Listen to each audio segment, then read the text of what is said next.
الحمد لله والصلاة والسلام على سيدنا رسول الله وعلى آله وصحبه ومن والاه أما بعد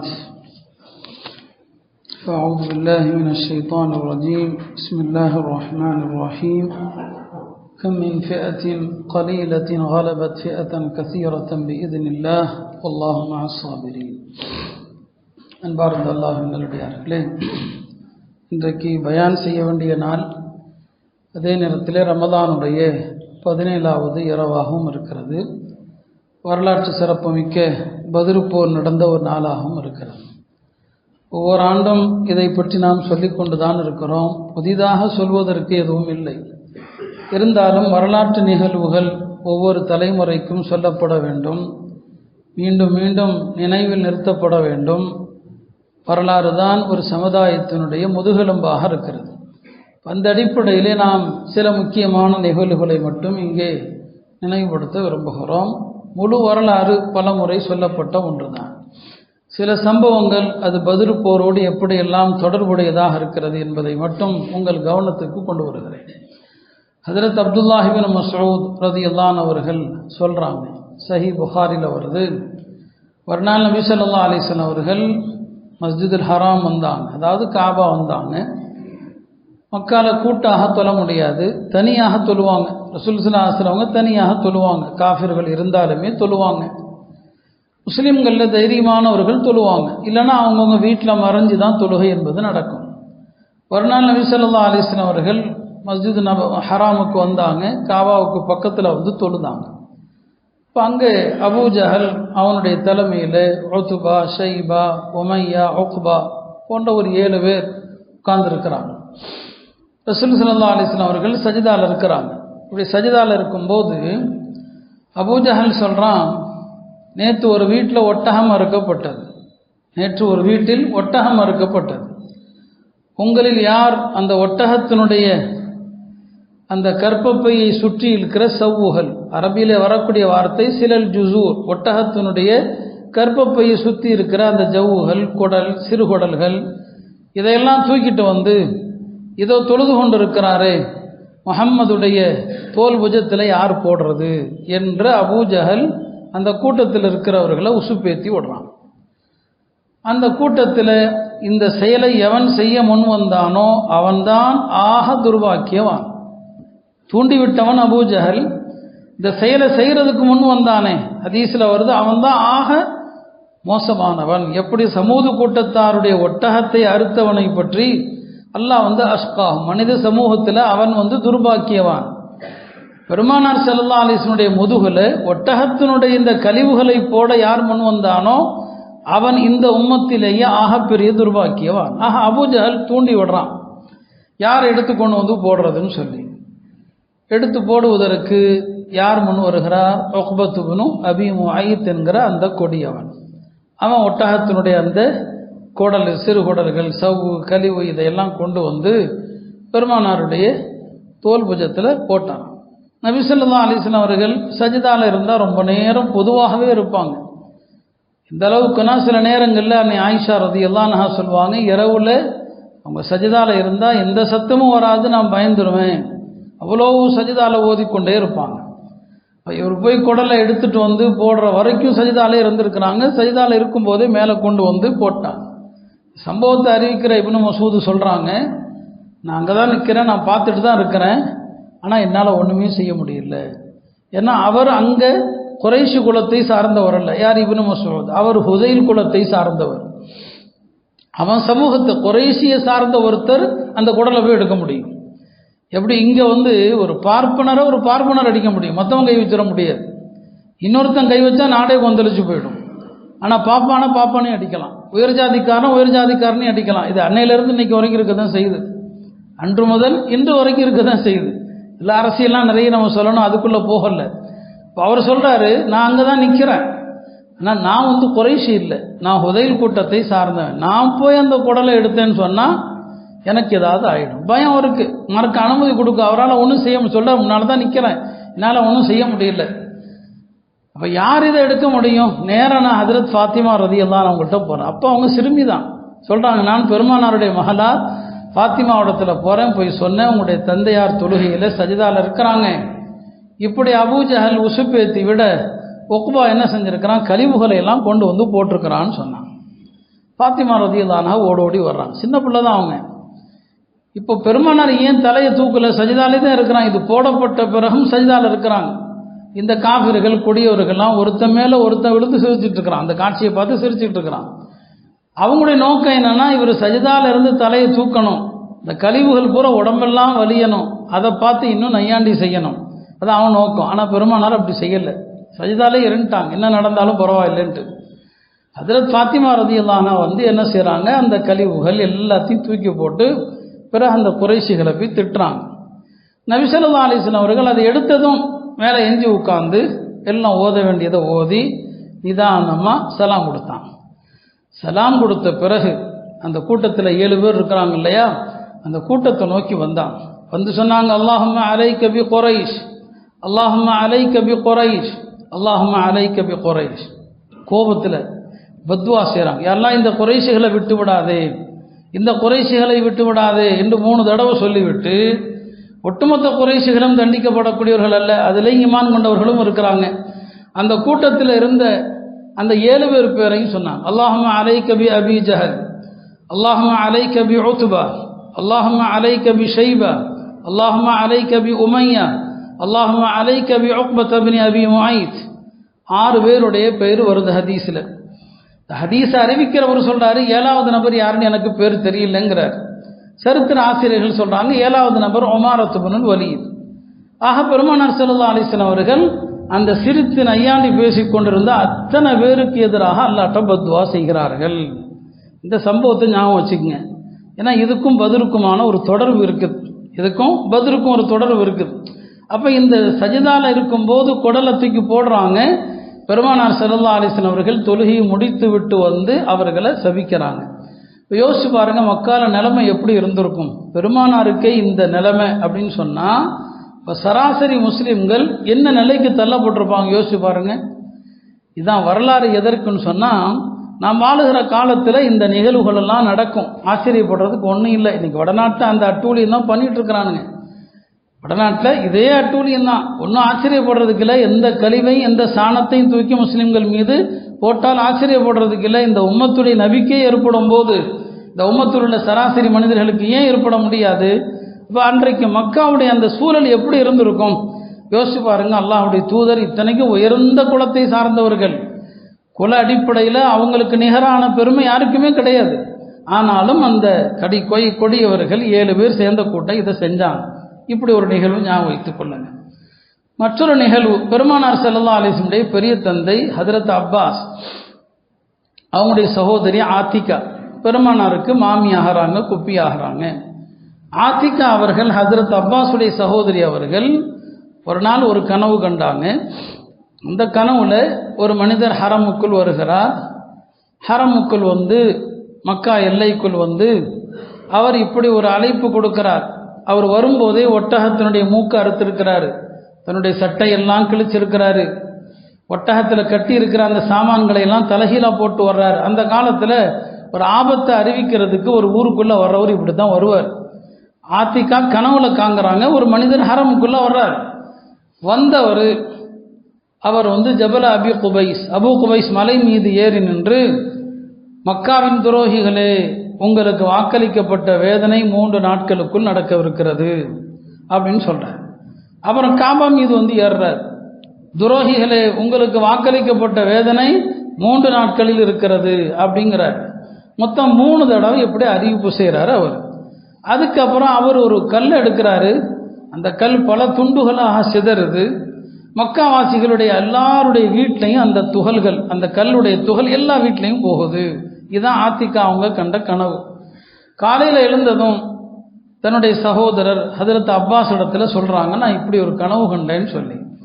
Abbas சொன்னாங்க, அப்போ இது மக்காவாசிகளுக்கு ஏதோ ஒரு ஆபத்து தான் வரப்போகுது அப்படின்னு சொல்லிக்கிட்டாங்க. யார்கிட்டையும் நீ சொல்லாதம்மா அப்படின்னு தான் சகோதரிட்ட சொல்லிட்டாங்க. அவங்கள்ட்ட சொல்லி போட்டு இவங்க என்ன பண்ணிட்டாங்க, வலீத் அப்பாஸுடைய நண்பர் வலீத் இப்னு உத்பாட்ட என் சகோதரி இப்படி ஒரு கனவு கண்டிருக்கிறாங்க, நீ யார்கிட்டையும் சொல்லிடாதப்பான்னு சொல்லி. யார்கிட்டையும் சொல்லிடாதப்பான்னு சொன்னா தான் அது எல்லார்ட்டையும் சொல்லுவாங்க. எப்போவுமே அதான் பழக்கம். சொல்ல வேண்டாம்னு சொன்னாருன்னு சொல்லிக்கிட்டே சொல்லுவோம். யார்ட்டையும் சொல்ல வேண்டாம்னு சொன்னார் அப்படின்னு சொல்லிக்கிட்டே சொல்லுவோம். அதனால ஒரு செய்தி ரகசியமாக இருக்கணும்னா சும்மனாச்சும் சொல்லி விட்டானுமே தவிர யார்ட்டையும் சொல்லாதீங்கன்னு சொல்லக்கூடாது. அப்போ தான் எல்லாத்தையும் சொல்லுவாங்க. அப்போ அவர் வலிதில் சொன்னார், என் சகோதரி கண்ட கனவு, இது யார்ட்டையும் சொல்லாதப்பா தயவு செஞ்சுன்னு சொல்லி. வலிது அவன் சும்மா இருக்கல்ல, அவனுடைய தந்தை உத்துபாட்ட போய் சொல்கிறான். உத்துபா தன்னுடைய சகோதரர் ஷைபாட்ட சொல்ல மக்கா முழுவதும் பரவி அபூஜஹல் வரைக்கும் போயிடுது. ஹதரத் அப்பாஸ் அவர்கள் தவாஃப் செஞ்சுட்டு இருக்கிறாங்க. அப்பயும் தவாஃப்லாம் இருந்துச்சு தானே. அபூஜஹல் அங்கே வர்றான், வந்து அப்பாஸை கூப்பிட்றான், வாங்க அப்படின்னு சொல்லி. என்னப்பா என்ன விஷயம்னு சொல்லி. என்ன உங்களில் இதுவரைக்கும் ஒரு ஆம்பளைக்கு தான் நபித்துவம் வந்துச்சுன்னு சொன்னீங்க, இப்போ புதுசாக பொம்பளைக்கும் நபித்துவம் வந்திருக்குதா, பொம்பளைக்கும் வகை வருதான்னு கேட்டான். அவனுடைய நையாண்டித்தனம், அந்த இலக்காரம். உங்களை முகமது நபின்னு சொன்னாருன்னு நீங்கள், இப்போ என்ன உன் சகோதரிக்கும் புதுசாக வகை வந்திருக்குதாமே அப்படின்னு கேட்டான். ஹதரத் அப்பாஸ் அந்த இடத்துல ஒன்றுமே பேச முடியல, வீட்டுக்கு வந்துட்டான். வீட்டு பெண்கள்கிட்ட சொன்னாங்க, அபூஜஹல் என்னை பார்த்து இப்படி சொன்னான்னு சொல்லி. அந்த பெண்களுடைய வீரத்தை பாருங்க. பனு ஹாஷிம் பெண்களை இவ்வளவு கேவலமாக பேசியிருக்கிறான், நீங்கள் பதில் சொல்லாமல் வருவீங்களா? நீங்கள் பெண்களை இவ்வளவு கேவலமாக பேசியிருக்கிறான், எப்படி நீங்கள் பதில் சொல்லாமல் அபூஜஹலை சும்மா விட்டுட்டு வரலாம் அப்படின்னு அந்த பெண்கள் சண்டை போடுறாங்க. சரி, அப்பா சொல்கிறாங்க, நான் ஒரு நல்ல தருணம் பார்த்து கண்டிப்பாக நான் அவனுக்கு பதில் சொல்வேன் அப்படின்னு சொல்கிறான். இந்த கனவு கண்டு 3வது நாள் ஹதரத் அப்பாஸ் அவர்கள் மஸ்ஜிதுல் ஹராம் வர்றாங்க, அதாவது காபா வர்றாங்க. எதுக்கு வர்றாங்க? அபூஜஹலை கூப்பிட்டு அவனுக்கு தகுந்த பதிலடி சொல்லணும். அவன் கேவலமாக பேசினான் இல்லையா, அதுக்கு பதில் சொல்லணுங்கிறதுக்காண்டி வர்றாங்க. அபூஜஹலை கூப்பிட்றாங்க. குறைஷிகள் அபூஜஹலை எப்படி அழைப்பாங்க? அபுல் ஹக்கம். அவன் பேர் அம்ர். அபுல் ஹக்கம்னு அபுல் ஹக்கம்னா அறிவின் தந்தைன்னு அர்த்தம். நபி ஸல்லல்லாஹு அலைஹி வஸல்லம் மடமையின் தந்தை அபூஜஹல் என்று அவனுக்கு பேர் வச்சாங்க. அவனை அபுல் ஹக்கம்னு கூப்பிட்றாங்க அப்பாஸ். அவன் நல்ல காதில் விழுது, அப்பாஸ் கூப்பிட்றாருன்னு தெரியுது, தெரிஞ்சும் காது கேளாத மாதிரி இருக்கிறான். ஹதரத் அப்பாஸ் மறுபடியும் கூப்பிட்றான், அபுல் ஹக்கம் அப்படின்னு கூப்பிட்றாங்க. அவங்க கூப்பிட்டு பதில் சொல்வதற்குள்ள லம்தமுல் கிஃபாரின்னு ஒரு ஆள் வர்றாரு. இதெல்லாம் பதிலோடு தொடர்புடையதான் நான் சொல்லிட்டு இருக்கிறேன். இவர் ஹதரத் அப்பாஸ் அவன் அன்னைக்கு கேவலமாக பேசினதுக்கு பதிலளிக்கிறதுக்காண்டி கூப்பிட்றாங்க. 2 பேருக்கும் மத்தியில் பேச்சு ஆரம்பிக்கிறதுக்குள்ள லம்தமுல் கிஃபாரின்னு ஒரு ஆள் வர்றான். எப்படி வர்றான்னு சொன்னால், ஒட்டகத்தினுடைய மூக்கு அறுத்து அதனுடைய ரத்தத்தை தான் சட்டையெல்லாம் தேய்ச்சிக்கிட்டு சட்டையெல்லாம் கிழிச்சுக்கிட்டு வர்றான். இப்படி ஒரு ஆள் ஊருக்குள்ளே வந்தால் ஊருக்கு ஆபத்துன்னு அந்த காலத்தில் அர்த்தம். லம்தம் இந்த மாதிரி கோலத்தில் சொல்கிறான், மக்காவாசிகளே அல்லதீமா அல்லதீமா, பெரிய ஆபத்து ஆபத்து. குறைஷி வணிக கூட்டத்தை முஹம்மது ஸல்லல்லாஹு அலைஹி வஸல்லம் அவர்களும் அவர்களது கூட்டத்தாரும் வழிமறித்து பிடிச்சிட்டாங்க. நீங்கள் போய் உடனே அந்த கூட்டத்தை காப்பாற்றுங்க, அபூ சுஃபியானுடைய வணிக கூட்டத்தை காப்பாற்றுங்க அப்படின்னு சொல்லி இந்த ஆள் சொல்கிறான். இந்த ஆள் சொன்னதுனால அப்பாஸும் அபூஜஹலும் பேச முடியல. இப்போ ஆத்திகா கண்ட கனவுக்கும் இந்த ஆள் அறிவிக்கிறதுக்கும் சம்பந்தம் இருக்குது. அவங்க சுதாரிச்சிருந்தாங்கன்னு சொன்னால் தங்களை காப்பாற்றி இருக்கலாம். ஆனால் அல்லாஹ் அந்த அறிவை கொடுக்கல. அந்த கண்ட கனவு தான் இவன் ஓடி வர்றான். யார்? லம்தம்ங்கிற ஆள் வர்றான். இவனை யார் அனுப்புனது அப்படிங்கிறத நான் சொல்கிறேன். ஆக சொல்கிற அப்படி இந்த மாதிரி ஆபத்து, நீங்கள்லாம் புறப்படுங்கன்னு சொல்லி. உடனே அபூஜஹல் என்ன செய்கிறான்? மக்கால இருக்கிற எல்லாரும் வந்துடணும், தலைவர்கள் யாரும் ஒருத்தர் கூட விடக்கூடாது. நல்ல சந்தர்ப்பம், இதோட முஸ்லீம்களுடைய கதையை முடிச்சிடணும், முஸ்லீம்களை இத்தோட ஒழிச்சிடணும், நம்முடைய வணிக கூட்டத்தையும் காப்பாற்றணும், முஸ்லீம்களையும் தாக்கணும். யாரும் எல்லாம் ரெடியாகுங்க. எல்லாருமே ரெடி ஆகிட்டாங்க.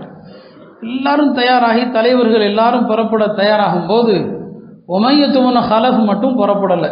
ஏன்னா அவனுக்கு ஒரு பயம் இருந்துச்சு. அவன் தான் பிலாலை கொடுமைப்படுத்தியவன். யார்? உமையா. மக்கால இருக்கும்போது ஹதரத் பிலால் உமையாவை பார்த்து சொன்னாங்க, எங்கள் நபி சொல்லி இருக்கிறாங்க, உன்னை நாங்கள் தான் கொல்லுவோம். அவன் தான் மனைவிட்டு அப்பவே சொல்லியிருந்தான், பிலால் இப்படி சொல்கிறாரு, முஹம்மது சொல்வதாக, முஹம்மது ஸல்லல்லாஹு அலைஹி சொன்னால் உண்மையாக தான் இருக்கும், அவர் தான் என்னை கொல்வாராம் அப்படின்னு சொல்லி ஏற்கனவே யார் சொல்லியிருக்கிறாங்க? ஹதரத் பிலால் சொல்லியிருக்கிறாங்க. இப்போ உமையா புறப்பட தயாராக இல்லை. இந்த போருக்கு போனால் நம்ம கதை முடிஞ்சுன்னு அவனுக்கு தெரியுது. அதனால் அவன் புறப்படாமல் இருக்கிறான். இந்த காஃபிர்களுடைய வெறித்தனத்தை பாருங்க, ஒருத்தனை எப்படி தூண்டுறான். உமையா போகிறதுக்கு தயார் இல்லை, எங்கே பதிலுக்கு வர்றதுக்கு தயார் கிடையாது. இந்த உக்குபா இருக்கிறான் இல்லையா, இவன் தான் பெருமானாருடைய முதுகில் என்ன போட்டான்? குடலை போட்டு அயோக்கியனும் வந்தான். அவன் என்ன பண்ணுறான்னு சொன்னால், பெண்கள் அந்த காலத்தில் குளிச்சுட்டு புகை போடுவாங்க. அந்த புகை போடுற அந்த கருவியோடு யார் வீட்டுக்கு வர்றான்? உமையா வீட்டுக்கு வர்றான். சொல்கிறான், இந்தாப்பா நீ பொம்பலை, நீயும் புகை போட்டுக்கங்கிறான். நீ பொம்பளை நீ போக போட்டுக்கங்கிறான். என்ன அர்த்தம்? போருக்கு வராமல் வீட்டில் உட்காந்துருக்கிற, அதனால நீ பொம்பளைங்க புக போடுற மாதிரி இந்த நறுமணை புக போட்டுக்கங்கிறான். அவனால் அதுக்கு மேலே இருக்க முடியல. அல்லாஹ் கொண்டு வரணும்னு நினச்சிட்டான் இல்லையா? பதிலுக்கு அல்லாஹ் கொண்டு வரணும்னு நினச்சிட்டான். வேற வழி இல்லை, அவனும் என்ன செய்கிறான், புறப்படுறான். ஆக மொத்தத்தில் மக்கா ஒரு போருக்கு என்ன செய்து தயாராகுது. இதெல்லாம் மக்கால நடக்கிற நிகழ்வுகள். இந்த போர் எதனால நடக்குது? நபிமார்கள் போரை விரும்புறது கிடையாது. பெருமானார் ஸல்லல்லாஹு அலைஹி வஸல்லம் அவர்களை கூட எதிரிகளை சந்திக்கணும்னு நினைக்காதீங்க, போர்க்களத்தில் எதிரிகளை சந்திக்க வேண்டும் என்று ஆசைப்படாதீர்கள். அல்லாஹ்ட்ட போர் இல்லாமல் ஆஃபியத்தை கேளுங்கன்னு தான் சொல்லுவாங்க. நபிமார்கள் போரை விரும்ப மாட்டாங்க. போர்கள் அவங்க மீது திணிக்கப்பட்டதான் எல்லாமே. இந்த போருக்கான அசல் காரணம் என்ன? பெருமானார் ஸல்லல்லாஹு அலைஹி வஸல்லம் அவர்களுக்கு ஒரு தகவல் கிடைக்குது, துல்லியமான தகவல். அவங்களும் ஒரு உளவுத்துறை வச்சிருந்தாங்க. அது என்ன அப்படின்னா, அபூ சுஃபியானுடைய ஒரு பெரிய வணிக கூட்டம் சிரியாவிலிருந்து மக்காவை நோக்கி வருது. அதில் 1000 ஒட்டகங்கள் நிறைய சரக்குகள் வருது. அந்த சரக்குகளுடைய மதிப்பு எவ்வளோன்னா, அந்த காலத்தில் 50,000 பொற்காசுகள்.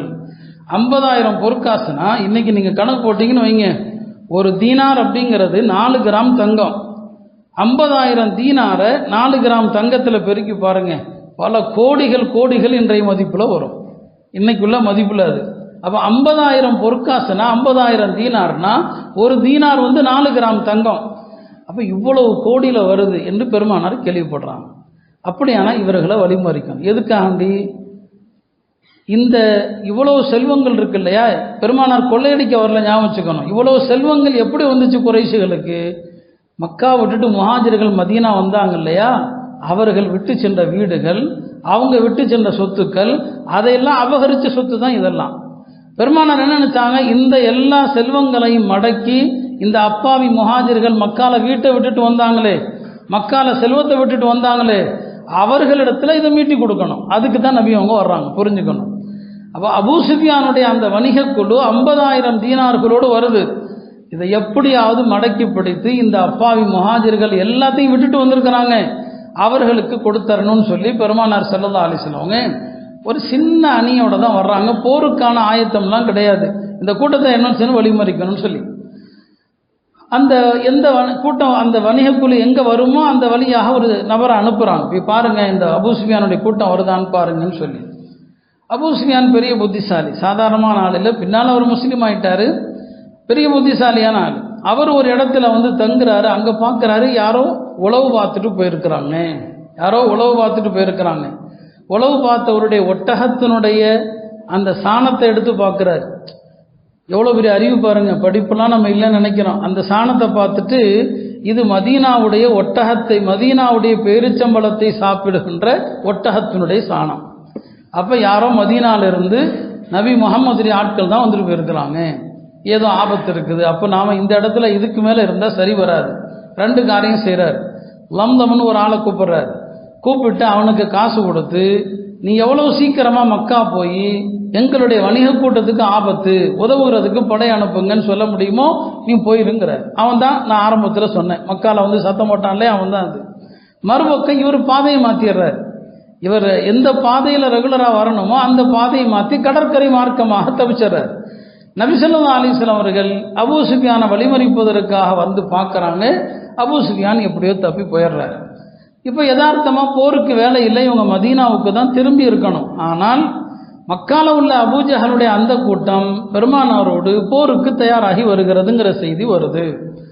இப்போ அபூ சுஃபியான் என்ன சொல்லி அனுப்புகிறாருன்னா, அபூஜஹலுக்கு போர் வேண்டாம், எல்லாரும் மக்காவுக்கு திரும்பிடுங்க, நாங்கள் பாதுகாப்பாக சேர்ந்துட்டோம், போர்லாம் தேவையில்லைன்னு சொல்கிறார். அந்த கூட்டத்தில் இருக்கிற உமையாவும் சொல்கிறான், வேண்டாம் போர், அதான் அவங்க வந்துட்டாங்கல்ல, நம்ம எதுக்கு போர் செய்யணும். அபூஜஹல் விடுறதா இல்லை. அவன் ஆணவத்தில் சொன்னான், இல்லை நாம் பத்ருங்கிற இடத்துக்கு போகிறோம், 3 நாள் தங்குறோம், ஒட்டகங்களை அறுத்து சாப்பிட்றோம், நம்முடைய பாடகிகளாக நம்ம உற்சாகப்படுத்தும் விதமாக பாட்டு படிப்பாங்க, நாம் முஸ்லிம்களுக்கு கொடுக்கிற அந்த அடியானது அரபுகள் நம்மை காலத்திற்கும் பேச வேண்டும். இதுதான் அபூஜஹல் பேசிய அந்த வார்த்தைகள். அல்லாஹ் குர்ஆனில் சொல்லுவான், ஆணவத்தோடு புறப்பட்டார்கள் என்று. அபூஜஹல் பேசிய அந்த ஆணவ வார்த்தைகள். அல்லாஹ் அவனுக்கு அங்கே அழிவு நானதுனால ஆகணும், இப்போ அந்த படை நாங்கள் தான் தீர்வோம், நீங்கள் காப்பாற்றப்பட்டாலும் சரின்னு சொல்லி அபூஜஹல் ஒரு கூட்டத்தோடு வர்றான். நபி ஸல்லல்லாஹு அலைஹி வஸல்லம் அவர்கள் போருக்கு எந்த ஆயத்தத்திலையும் அவங்க வரல, சாதாரண எண்ணிக்கை தான். இப்போ எண்ணி பார்க்குறாங்க, இந்த கூட்டத்தில் எத்தனை பேருப்பா இருக்கிறீங்கன்னு சும்மா எண்ணுறாங்க. அப்போ எண்ணி முடிச்சவர் சொன்னார் 313 பேர் அப்படின்னாங்க. பெருமானாருக்கு ஒரு சந்தோஷம். நல்ல எண்ணிக்கைகள் நல்ல பெயர்களை கொண்டு பெருமானார் நற்சகனம் பார்ப்பாங்க, துர்ச்சகனம் பார்க்க மாட்டாங்க. 313 சொன்னது ஒரு சந்தோஷம். ஏன்னா இதான் தாலூத்துடைய படைகளுடைய எண்ணிக்கை. நான் ஏற்கனவே தாலூத்தை பற்றி பேசியிருக்கிறேன். தாலூத்துடைய பனு இஸ்ரவேலர்களில் தாலூத்துன்னு ஒரு அரசர் இருந்தார். அவர் படையில் எஞ்சியவர்கள் 313 பேர் தான். அவங்க வெற்றி பெற்றாங்க. அப்போ இந்த 313ங்கிற எண்ணிக்கை பெருமானாருக்கு ஒரு சந்தோஷத்தை தருது.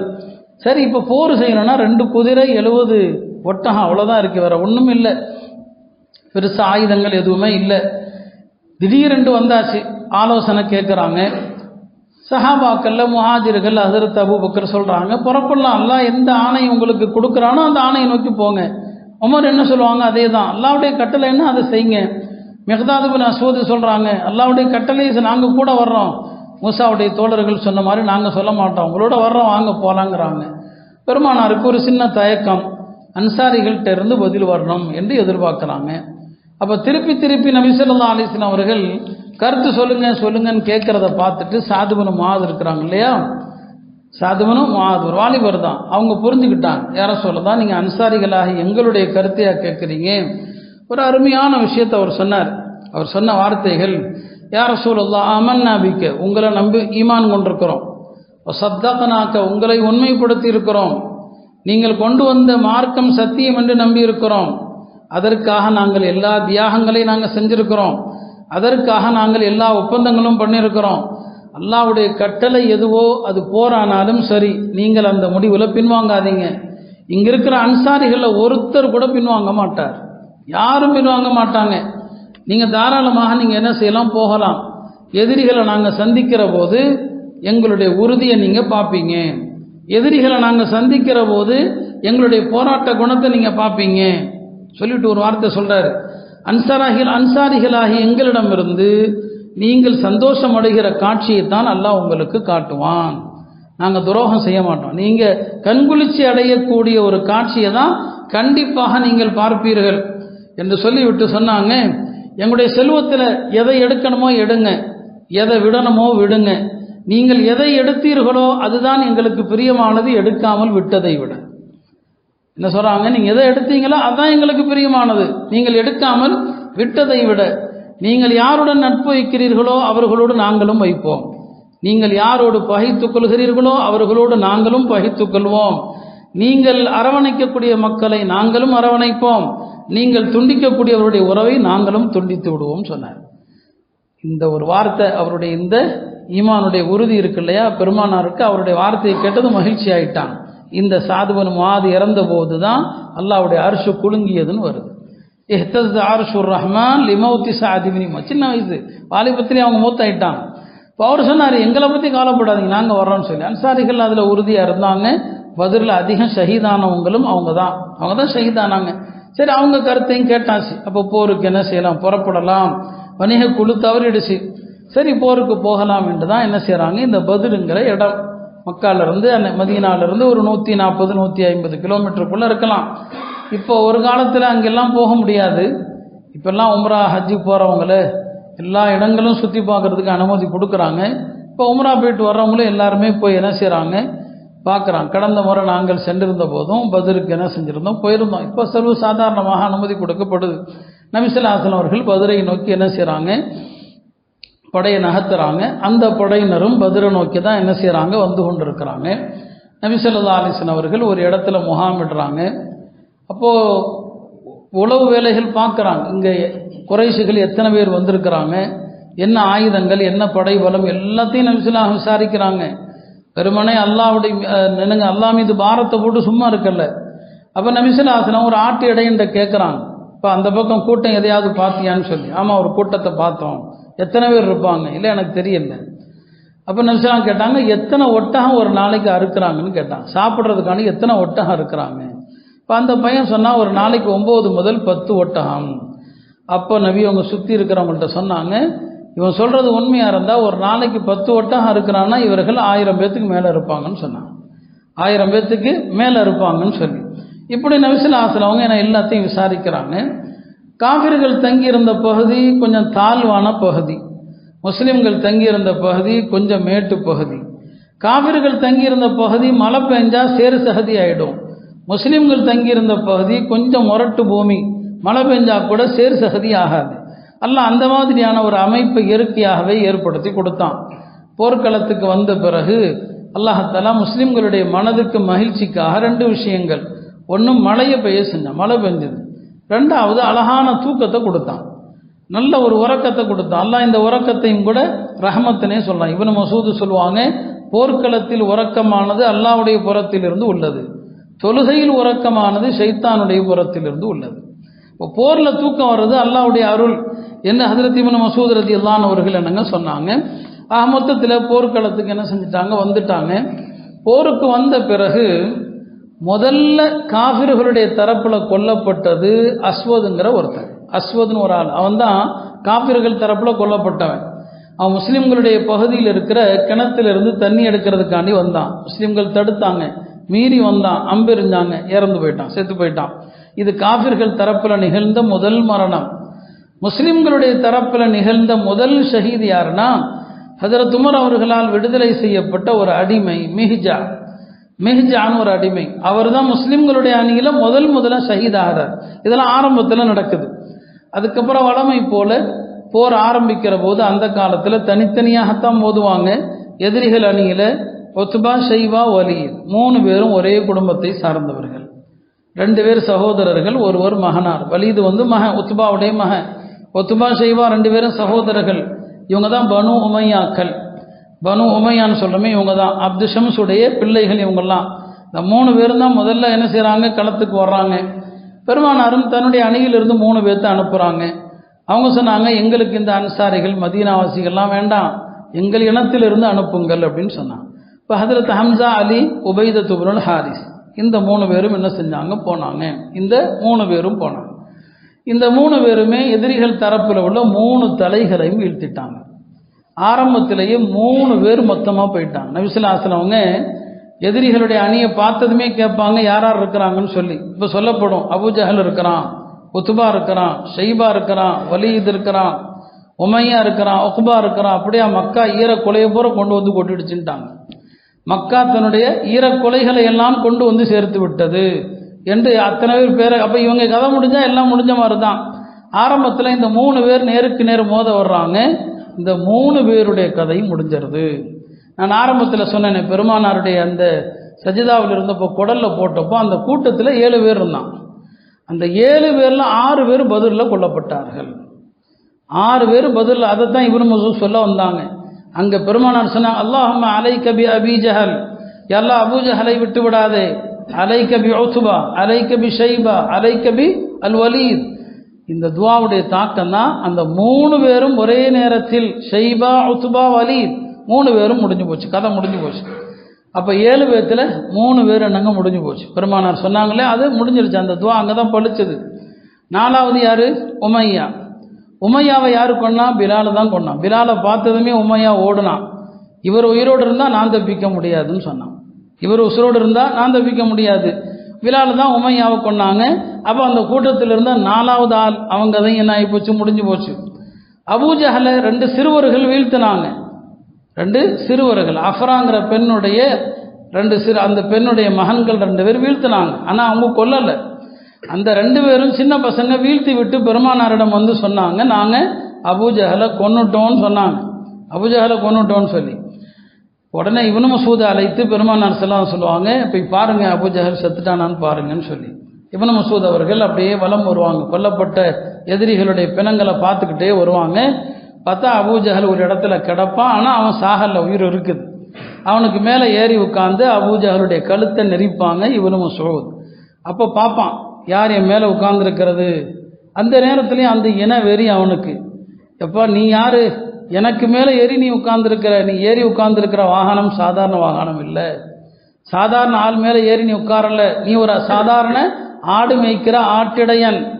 அப்பயும் சொல்கிறோம், சாதாரண ஆடு மேய்க்கிற ஆட்டிடையன் என் மேலே உட்கார்ந்துருக்குன்னு சொல்லி அபூஜஹலுடைய கழுத்தை நிறுத்தி இப்னு மசூத் அவர்கள் அவன் கதையை முடிச்சிருவாங்க. இப்போ அங்கே பெருமானார் துவா செஞ்சாங்களே, அலைக பி அபீ ஜஹல். ஏற்கனவே 3 உமையா கதையும் முடிஞ்சு போச்சு, இப்போ அபூஜஹலும் முடிஞ்சு போச்சு. மொத்தம் 5 ஆச்சு. உக்பத் பின் அபி முஐத் அவன் தான் அந்த குடலை போட்டது, அவன் தான் போருக்கு எல்லாத்தையும் தயார் பண்ணதில் ஒரு முக்கியமான ஆள். உக்பாவை போர்க்களத்தில் பெருமானார் ஸல்லல்லாஹு அலைஹி வஸல்லம் கத்தல் செய்யலை, கொல்லலை. அவனை பிடிச்சிட்டு கைது செஞ்சு மதீனாவுக்கு தான் கூட்டு போகிறாங்க. அந்த கைதிகளை என்ன செய்யலாங்கிற ஆலோசனைலாம் நடந்துச்சு. வழியில தான் பெருமானார் ஸல்லல்லாஹு அலைஹி வஸல்லம் அவர்கள் உக்பாவை கொல்லுமாறு உத்தரவிடுறாங்க. சொல்கிறான், எல்லா கைதிகளையும் விடுறீங்க, என்ன மட்டும் ஏன் கொல்றீங்கன்னு சொல்லி. அந்த இடத்துல துவா செஞ்சாங்களே, அல்லாஹும்ம அலைக பி உக்பா, உக்பா விட்டுறாத, நபி ஸல்லல்லாஹு அவனை கொல்ல சொன்னாங்க. அப்போ 6 பேருடைய கதையும் முடிஞ்சு போச்சு. 6 பேருடைய கதை முடிஞ்சு. 7வதா ஒருத்தன், அவனுடைய கதி என்னவாச்சு என்பது குறித்து, அவன் பத்ரில் கொல்லப்படலை, அவன் எப்போ இறந்தான் என்பது குறித்து வரலாற்றில் பல்வேறு கருத்துக்கள் சொல்லப்படுது. அப்போ நபி ஸல்லல்லாஹு அலைஹி வஸல்லம் அவங்க சஜிதால இருக்கும்போது அந்த கேலி செய்த பேரில் 6 பேர் பத்ரில் கொல்லப்பட்டாங்க. அதில் உக்பாவை தவிர மீதி 6 பேர் இருக்கிறாங்களே, மீதி 5 பேர் இருக்கிறாங்களே, இந்த 5 பேருடைய பிணங்களை, அபூஜஹலுடைய பிணம், உத்பாவுடைய பிணம், ஷைபாவுடைய பிணம், வலீதுடைய பிணம், உமையா, இந்த 5 பிணத்தையும் கொண்டு வந்து அந்த கிணத்துல தூக்கி கொண்டு வந்து பெருமானார் போட்டாங்க. பத்ரில், பத்ர் என்பதே ஒரு கிணத்துக்கு பேர் தான். அங்கிருந்த ஒரு குறை கிணறு, அந்த கிணத்துக்கு பேர் தான் பத்ர். அங்கே கொண்டு வந்து அந்த கிணத்துல பெருமானார் ஸல்லல்லாஹு அலைஹி வஸல்லம் போட்டாங்க. போட்டதோடு மட்டும் இல்லாமல் பத்ர் போர் முடிந்து திரும்புகிற போது அந்த கிணத்துக்கு பக்கத்தில் வந்து அதே மாதிரி பேர் சொல்லி கூப்பிட்டாங்க. யா அபா ஜஹல் இப்னு ஹிஷாம், அபூ ஜஹல் இப்னு ஹிஷாமே, உத்பா, ஷைபா, வலீத், உமையா, அல்லாஹ் எங்களுக்கு வாக்களித்ததை நாங்கள் கண்டுகொண்டோம், உங்களுக்கு அல்லாஹ் எச்சரிக்கை தன்னை நீங்கள் பார்த்துட்டீங்களான்னு கேட்டாங்க. அப்போ தான் அதில் துமர் கேட்பாங்க, இந்த உயிரற்ற சடலங்கள்கிட்ட போய் பேசுகிறீங்களே யார சொல்லலான்னு சொல்லி. நீங்கள் கேட்குறத விட அவர்கள் நன்றாக கேட்கிறார்கள்.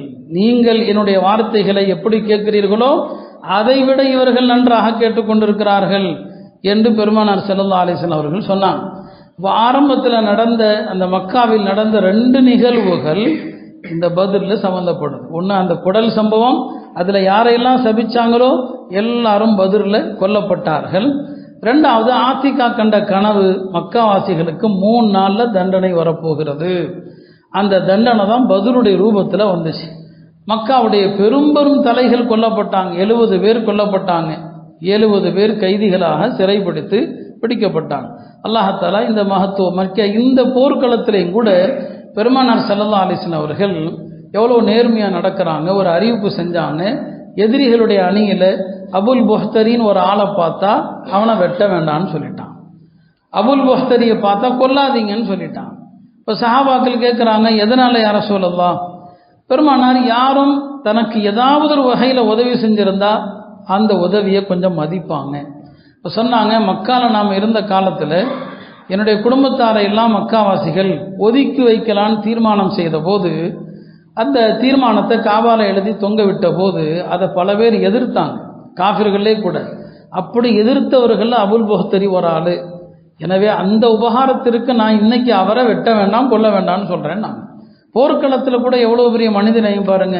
இப்போ அபுல் புஹ்தரி கண்டா வெட்டாதீங்க, ஏன்னா நமக்கு ஒரு நேரத்தில் ஆதரவாக பேசியிருக்கிறாரு, நமக்கு ஆதரவாக பேசி அவரை கண்டா கொல்லாதீங்கன்னு சொல்லிட்டான். ஒரு சஹாபி யுத்த காலத்தில் பெருமானார் யாரை கொல்ல வேணான்னு சொன்னாங்களோ அந்த அபுல் புஹ்தரியை பார்க்குறாரு. சொன்னார், நீங்கள் வாளுக்கு கீழே இருக்கிற, நான் நினச்சா உன்னை வெட்டிடலாம், ஆனால் எங்கள் நபி வெட்டக்கூடாதுன்னு சொன்னாங்க, எங்கள் நபி வந்து கொல்லக்கூடாதுன்னு சொன்னாங்க, அதனால் உன்னை விடுறேன்னு சொல்லி. அந்த ஆள் அப்படியே போயிருக்கலாம். அவன் சொன்னான், இல்லை இல்லை நான் உன்னை வெட்ட தான் போகிறேன்னா, இதுக்கு மேலே உன்னை விட்டு வைக்க தேவையில்லைன்னு வெட்டி போட்டான். வந்து பெருமானார்ட்ட சொன்னாங்க, யாரை சொல்லதா, நீங்கள் அவனை கொல்ல வேண்டாம் என்று சொன்னீர்கள், நானும் அதை மதித்து அவன் என் வாளுக்கு கீழ் வந்தபோது எங்களுடைய நபி கொல்ல வேண்டான்னு சொன்னாங்க, அதுக்காண்டி உன்னை விடுறேன்னு சொன்னேன், ஆனால் அவனும் அதை மதிக்காமல் நான் உன்னை வெட்ட தான் போகிறேன்னு சொன்னான், நான் கொலை செஞ்சிட்டேன்னு சொன்னார். நீ செஞ்சதில் தவறே கிடையாது, நாம் ஒரு மனிதநேயத்தோடு நடக்க முற்பட்டோம், எப்போ உங்களை தாக்க அவன் வந்தானோ நீங்கள் அவனை வெட்டியதில் தவறு கிடையாதுன்னு சொன்னான். அருமையானவர்களே, அல்லாஹ் இந்த போரில் ஒரு தனி விசேஷம் என்னென்னா, பெருமானார் காலத்தில் நடந்த எல்லா போர்லேயுமே மலக்குமார்கள் வந்திருக்கிறாங்க.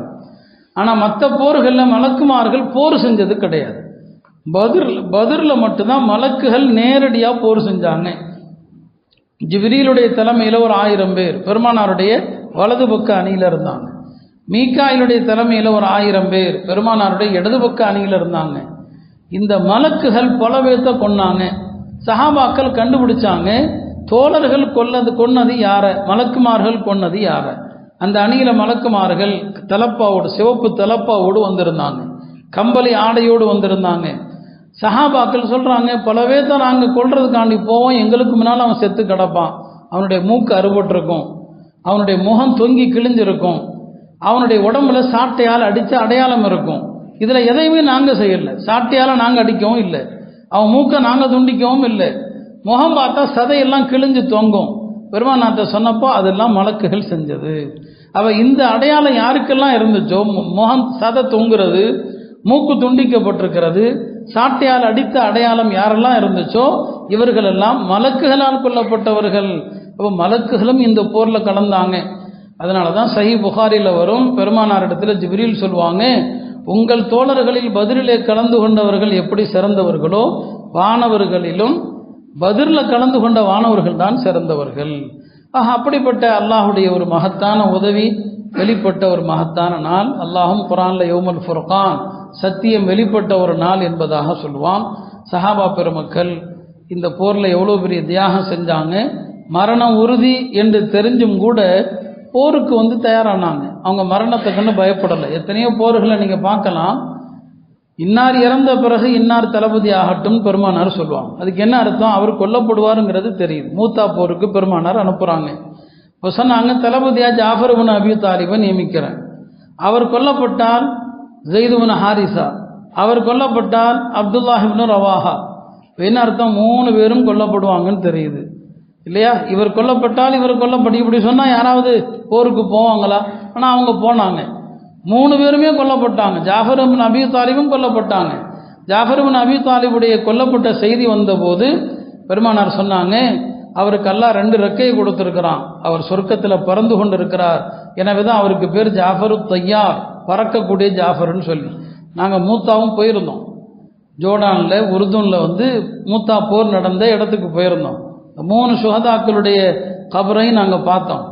அப்துல்லாஹ் இப்னு ரவாஹாவுடைய கபர் தனியாக இருக்குது. அவர் பெரிய கவிஞர். அவர் இப்னு ரவாஹா இருக்கிறாரு, பெருமானாருடைய கவிஞர்களில் ஒரு மகத்தான கவிஞர் அவர். பெருமானார் ஸல்லல்லாஹு அலைஹி வஸல்லம் அவங்க ஹஸ்ஸான் இப்னு சாபித்துடைய கவிதையை எப்படி ரசிப்பாங்களோ அப்துல்லாஹ் இப்னு ரவாஹாவுடைய கவிதையை ரசிப்பாங்க. அவர் படித்த கவிதைகள் எல்லாம் கூட அவருடைய அடக்கத்தலத்தில் எழுதி வைக்கப்பட்டிருக்குது. அந்த வாய்ப்பு இருந்துச்சுல, எல்லாம் போய் பார்த்தோம். அப்போ என்ன சொல்ல வந்தோம்? போருக்கு முன்னாலேயே இவர் கொல்லப்பட்டால் இவர் கொல்லப்பட்டால்னு தெரியுது. மரணத்தை விரும்பி வரவேற்று ஷஹீதானார்கள் சஹாபா பெருமக்கள். அதனால தான் அவர்களை நாம் போற்றுகிறோம், அவர்களை நாம் மதிக்கிறோம். ரலியல்லாஹு அன்ஹுன்னு சொல்லணும்னு சொன்னால் அவங்க செஞ்ச இந்த தியாகங்கள் தான். அருமையானவர்களே, ஏற்கனவே பல்வேறு விஷயங்கள் நாம் சொன்னது தான். இந்த தியாகத்தை நினைவூட்டும் விதமாக இந்த நன்னாளில் நாம் இந்த சத்திய சஹாபாக்குடைய வாழ்க்கையை பேசுகிறோம். சஹாபாக்குடைய வாழ்க்கை நமக்கு ஈமானுடைய புத்துணர்ச்சியை, ஈமானில் ஒரு மறுமலர்ச்சியை நமக்கு தருது. எல்லாம் அல்ல அல்லாஹ் அந்த சஹாபாக்களுடைய ஈமானுடைய உறுதியை நம் அனைவருக்கும் தந்தருவானாக. இந்த நல்லவர்கள் பொருட்டால் நம்முடைய வாழ்க்கையிலே அல்லாஹ் பரக்கத்து செய்வானாக. ஆகிர் தஅவானா அல்ஹம்துலில்லாஹி ரப்பில் ஆலமீன்.